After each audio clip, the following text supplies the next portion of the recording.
Hello, fellow Java developers. Welcome back to our starter course on Apache Camel. In this video, we will take a look at how to build REST applications with Apache Camel. We will learn REST DSL, its configurations, which components it uses, and all that is required to make an HTTP REST application with Camel. Let's begin. For this video, I've already created a REST Camel project, so we will go through it. Let's start with POM XML. Here, as you can see, we have our Camel core dependency, then we have our Camel Jetty dependency, which provides us an HTTP implementation. You will see soon what I mean. Then we have Camel Jackson for parsing JSON, because our REST application will be accepting and sending JSON. And lastly, we have Camel OpenAPI Java dependency to expose an OpenAPI schema of our REST application. And of course, we have a login implementation as usual.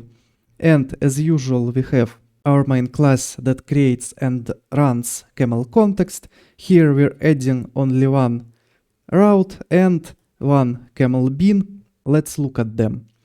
So what we have here is example pet storage. We have our pet object. It is a plain old Java object with some fields, getters and setters. As you can see, it has objects that it depends on, like this category and tag.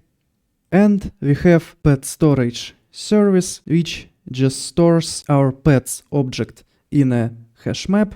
And with these methods, we can do create, read, update, delete operations on our pets objects.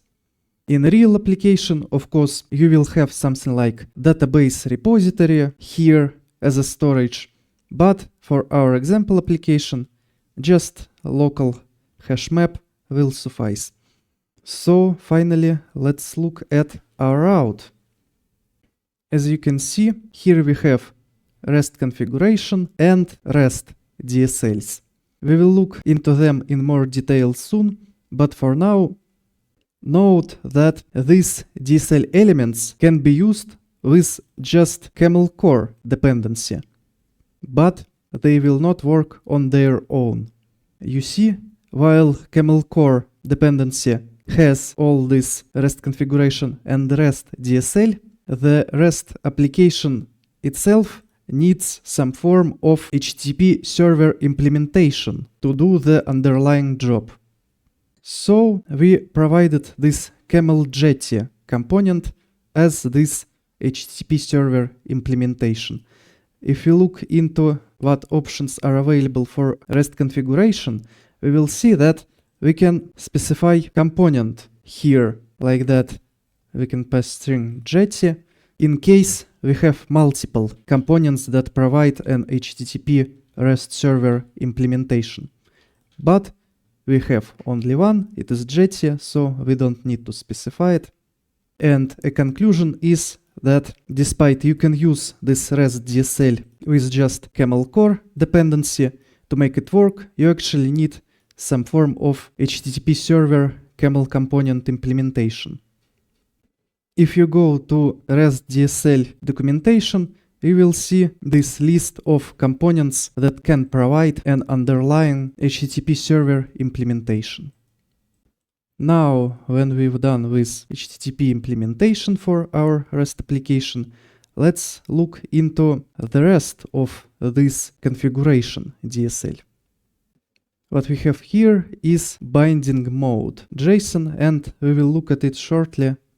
And the main configurations that we need to look at right now are this context path and port. This context path configuration specifies at which HTTP URL all our REST operations will be based on, so that all our REST operations have their URL begin with this part. This is very convenient if we have multiple REST APIs exposed in a single Camel application, we can give each of such APIs different context path, and our URLs will not get in each other's way. Now, the port is self-explanatory, it's just a number of a port at which our application will be exposed on. So, just this binding mode at which we will look soon, context path and port configurations, are enough to start REST applications. Now, let's see which the REST DSL consists of. Right here, we can see path parameter, which again will be a part of each URL of all our operations that we define in this REST DSL statement. Here description is just for exposing an OpenAPI, and here, as you can see, consumes application JSON and produces application JSON set corresponding HTTP headers. Then we have our REST verbs or actions defined. As you can see, here we can start our REST action definition with an HTTP method that will correspond to it.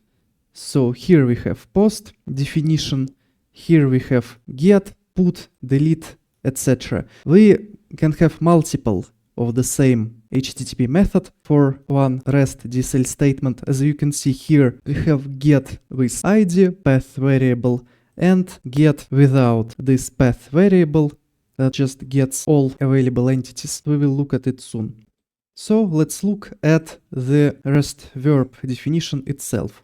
It has ID and description, which again are mostly used to provide a documentation in form of OpenAPI. Mainly, it has this type or out type parameter and two element. This type parameter specifies a class to which the HTTP request data should be parsed. As you remember, here we specified binding mode JSON, which means that we expect our HTTP request data to be JSON. What this binding mode does, it tells our REST component to look up for a JSON parser implementation, which we have in our class path in form of this Camel-Jackson data format dependency. So when a REST component sees this binding mode JSON, it searches for a corresponding JSON data format and finds this Camel-Jackson JSON data format. Now, to parse an input data into our Java class, we need to specify to which Java class we need to parse. So here, with this type DSL element, we're specifying our pet class, which is again just our plain old Java object with properties, constructors, getters, setters, equals and hash code, and nothing else. So this type is actually needed to tell our Camel-Jackson data format to which Java object it needs to parse our HTTP request data that will be received in this post request. The next type that we can specify is out type. Again, it specifies instance of which class is expected to be the output to this GET request, so that our parser can serialize this class instance into a response that will be sent back to user.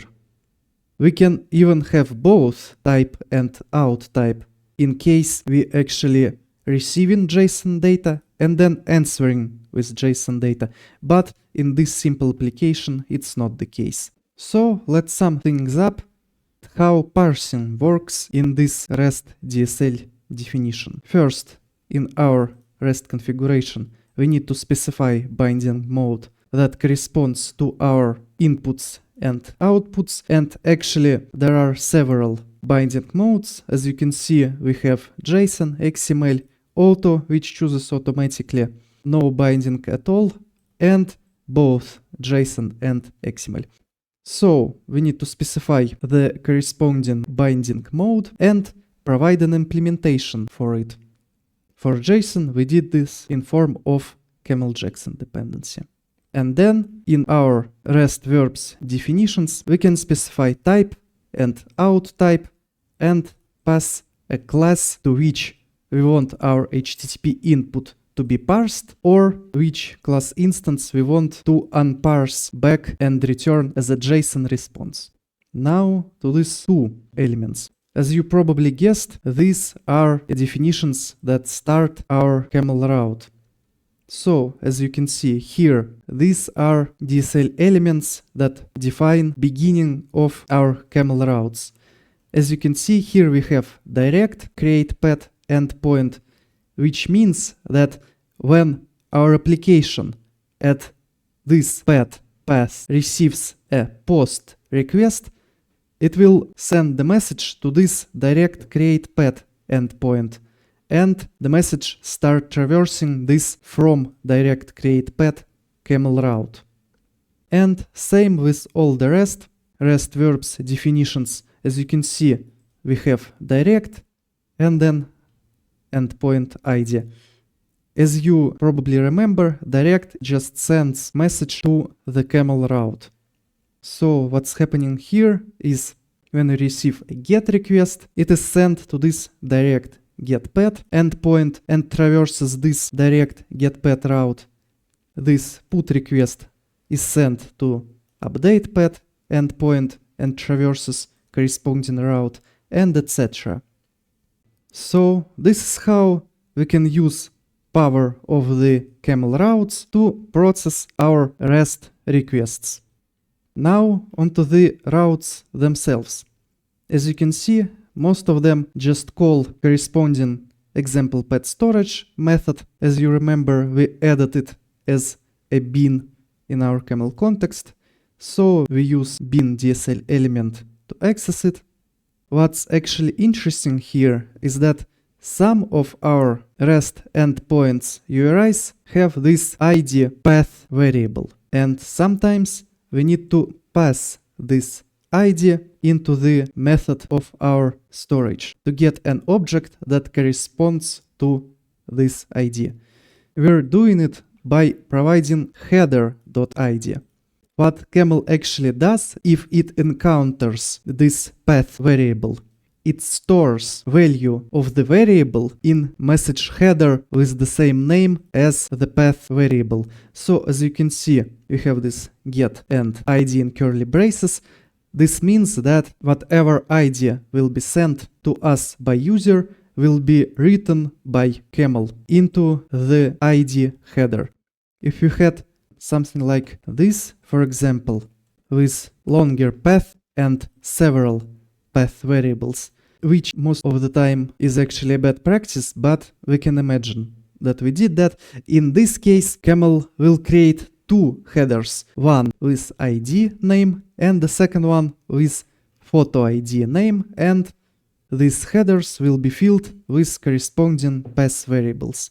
So that's how we are getting access to our path variables, through headers. And as you can see here, with this direct getPath route, we're calling this getPath method, which again accepts ID, and instead of passing our message body to it as we do in our post route, here we're passing our header.id, which is converted by camel to corresponding type.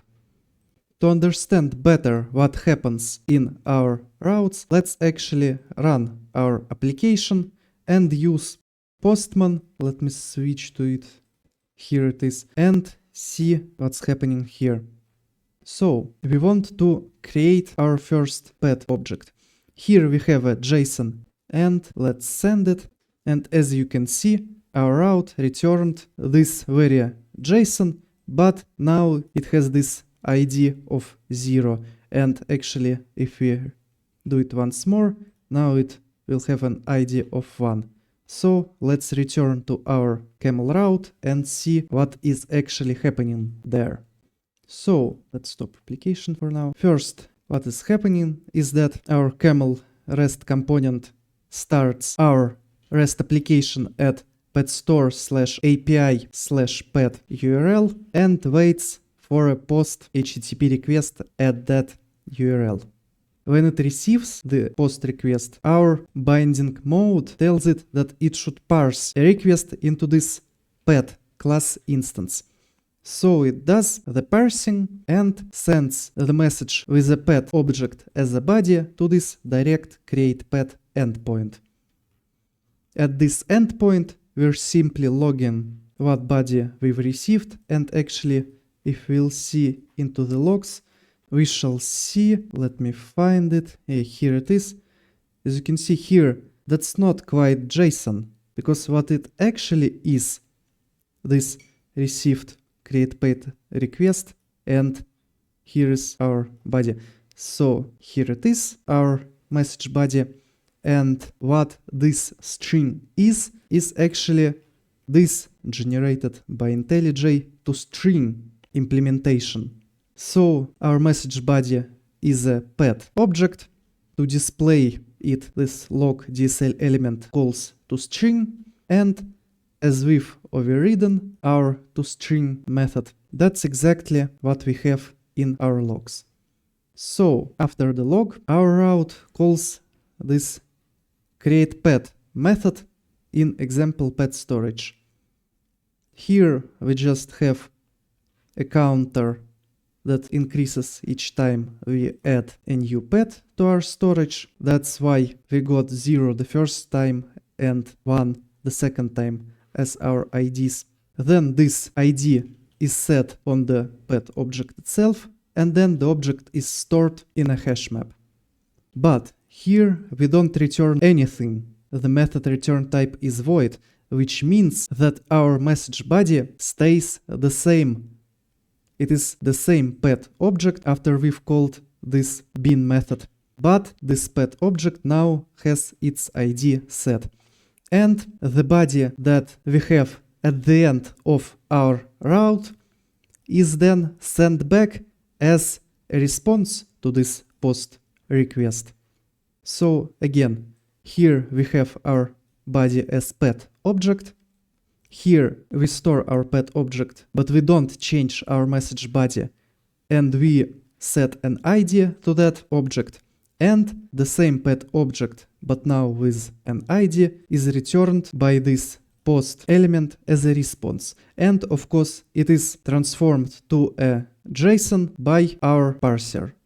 This might be a bit hard to understand in the beginning, but all that you should remember is that the message body and headers at the end of the corresponding route are sent back as an HTTP response. The same happens with this getAll route, for example. Again, let's see what is happening. Here we don't have an input type because we don't post anything. We have a get HTTP request without a body, but we have an out type of this pet class. So what's happening here is that a message without a body is sent to this getAllPets direct endpoint and traverses this getAllPets route. As you can see, here we're just logging that we've received our request and we don't have any body to log. And then we're calling this getAllPets method. As you might remember, if a bin method returns anything, it is set as a message body. So this list of pets that is returned by our getAllPets method is actually set as a body of our message after it exits this bin method. Let me actually show this. Let's log our message body after getAllPets, and let's use simple language right here. Now we run our route, go back to Postman, and first let's create some objects. As you can see here we have ID2, which means that we've created an object with ID of 0, 1 and 2. And now let's get our objects. As you can see, we have all our 3 objects, but what is most interesting is that if we look at our logs and look for this message body after log, you will see that the message body, after calling this getAllPets method, is actually a list of these pet objects. So this list is again sent back by this get endpoint as a response for this get request, and it is unparsed into JSON because we've specified this out type and our binding mode. So, to sum things up about this REST endpoints definitions. Here at the definition itself we can pass our endpoint path with variables if we need them, and the variables are then put in message headers. We have our out type and input type. Input type is for when we receive a request and want to parse it into a Java object, and out type is for when we want to return our Java object or a collection of such objects as a JSON string. The endpoints definitions themselves do not contain any processing logic, they are just calling actual camel routes that do the processing, with the help of all regular camel routes DSL available. For now, this is all that you need to know about these REST endpoints definitions. When you've grasped the basics of how you can configure a REST application in Camel, let's talk a bit about security. As you see here, Camel REST and restConfiguration DSL element do not offer any options for security, no OAuth 2, not even basic HTTP authentication. This is because, again, this is just a definition of a REST service, and underlying implementation should be provided by our HTTP server component, which means that it is our HTTP server component should be configured in case we want a security. So, if we were to set some form of authentication or authorization to our REST application, what would we need to do is go to this underlying HTTP server component documentation. Let's go to it. Here it is. And look how security is configured on this underlying HTTP server itself. Here we can look at query parameters and look for security label. Yes, as you can see here, we have it SSL context parameters for setting up HTTPS, and another security settings are, let me just find it like that. Yeah, it should be somewhere here. This handlers property. If you worked with Jetty HTTP server before, you know that security for the endpoints exposed by the server is configured by these handlers objects. So if we were to configure this kind of security ourselves, we would have went to our REST configuration, and here we have an endpoint property DSL element. Here we can specify our property name, and here our property value, for example, security handler. So what this endpoint property element does, again, it sets this handler's property for Camel Jetty endpoints that are used to make these REST endpoints. And actually we also have a component property DSL element which works in the same way if we need to set up a component and not an endpoint property. And of course, for this to work, we would need to go to our main class, then get to the Camel registry and add this security handler, which is, if I remember correctly, request.handler, and you would need to implement method handle. So we will not go into setting up security with Jetty HTTP server, but now you know the general direction at which you need to look at. To configure security for our REST application, we need to configure security for an underlying HTTP server implementation component.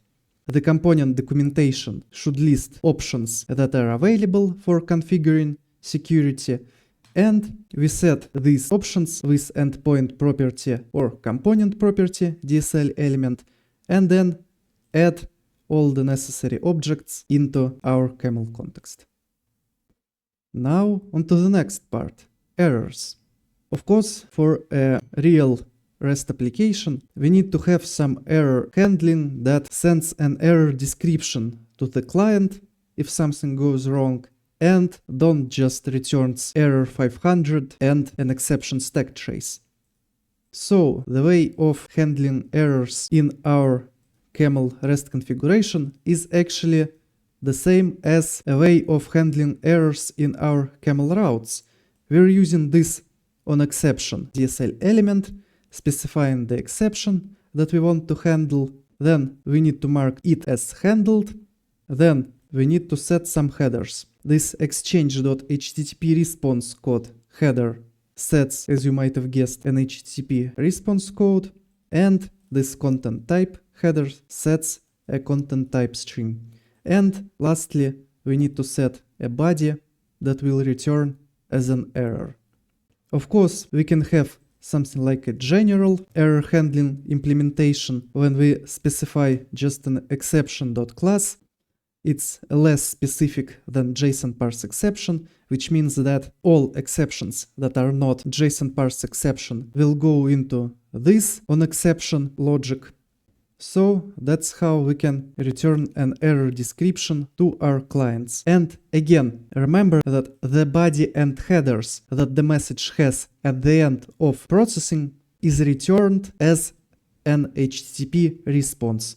So in this case, our message will have this response code header, content type header, and body, which is invalid JSON data string that will be returned as a HTTP response in case we get a JSON parse exception in our application. Let's run our application to demonstrate what I mean. And we got an error. Yeah, because I did not remove this endpoint property. So let's run our application and see what happens when we post a bad JSON to it. Let's go to Postman. Here it is. Here is our post method. Let's just, delete this comma, send. And as you can see, we're getting this invalid JSON data string and status 400 as expected.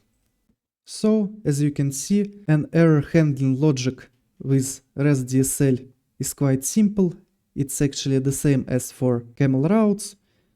But what we need to remember is that we need to set handle true and to use this exchange static constants as a header names to set up our response code and other HTTP headers.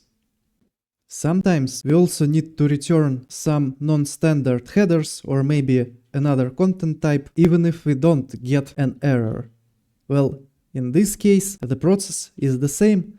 We need to make it so that at the end of a processing of our message, which is usually the end of our Camel route, the message had all these headers and corresponding body. Let's see how it's done with this get endpoint. It calls this direct getPath. Let's go here. And as you can see, here we're using a choice DSL element so that when our getPath method does not return anything, which means body is null, we are setting headers and body to these constants instead of just returning null or empty HTTP response. Again, let's see how it works. Let's open Postman and let's get, well, we don't have any paths now, so if we send, we get this string as a response and this status 400, which is of course for a regular REST application isn't a good practice, but we need it for demonstration. Let's actually remove this choice element and see what happens. Let's rerun our route, open Postman again, and as you can see, now we're receiving a standard 204 no content and empty response body. This is because now, after this getPath method, our message body is actually null. Let's return this code for demonstration purposes and sum things up. So to return custom HTTP response codes and content, we just need to make it so that at the end of our route, our message had the corresponding headers and body set up.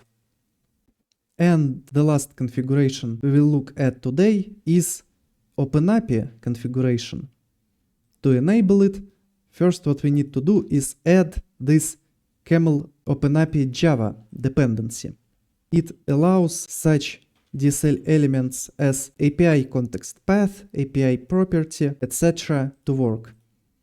You see, this API context path sets a part of a URL that will be appended after our context path in case we want to get an OpenAPI JSON doc that will be automatically generated by this Camel OpenAPI Java dependency. So, with these two properties set, we actually don't need anything else. But as you can see here, we have a description, an ID, and description of endpoints themselves. So all this is needed just for an OpenAPI documentation purposes. Let's run our application, go to Postman again, and here if we go to our API doc URI, we will see an OpenAPI schema returned to us. It was automatically generated by our application. So, to sum things up, all we need to do is specify API context path, some properties like API name and version, and then we need to use a documentation DSL elements like ID and description in our REST endpoints definition to make our automatically generated schema. And as that was the last feature of the REST DSL, let's sum things up about making REST applications with Camel. First, what we need to do is to add some kind of HTTP server component implementation. The list of all available components is in the documentation. Then we need to configure our application with restConfiguration DSL element. We need to set a context path, port for our application to be able to receive HTTP requests, and then in the REST DSL element itself, we're defining our endpoints. Endpoint definition consists of type to which will be parsed an HTTP request or from which the HTTP response will be made. This specified type should be parsable by our parser implementation, which we need to add as a dependency and specify corresponding binding mode. Then all that remains is to provide a Java class of our model. Then in our REST endpoint definition, we have an endpoint to which we send a REST request. This endpoint is the beginning of a route that actually processes the request and returns a response, which is message body and headers that this route has at the end of it. This message body and headers are returned as a response to the REST HTTP request, and thus the request is handled. If a request has a path parameters, they are set as message headers, and we can access them in simple language or from message object. Then security is configured by the underlying HTTP server implementation component, and we can configure this component with component property and endpoint property DSL elements in our REST configuration. Then error handling is done with onException clause, which works the same as with regular Camel routes. The only thing that we need to remember is that we need to mark our exception as handled when we want to return custom HTTP code and data as a response. And if we need to return custom HTTP code and data from the route itself, we just need to make sure that the message has these headers and content at the end of corresponding route. And the last thing is that for an OpenAPI schema to be automatically generated, we need to add Camel OpenAPI Java dependency, and in our REST configuration, we need to specify this schema context path, its name, and version. And then we can use the description and ID DSL elements to provide the documentation in schema that will be automatically generated.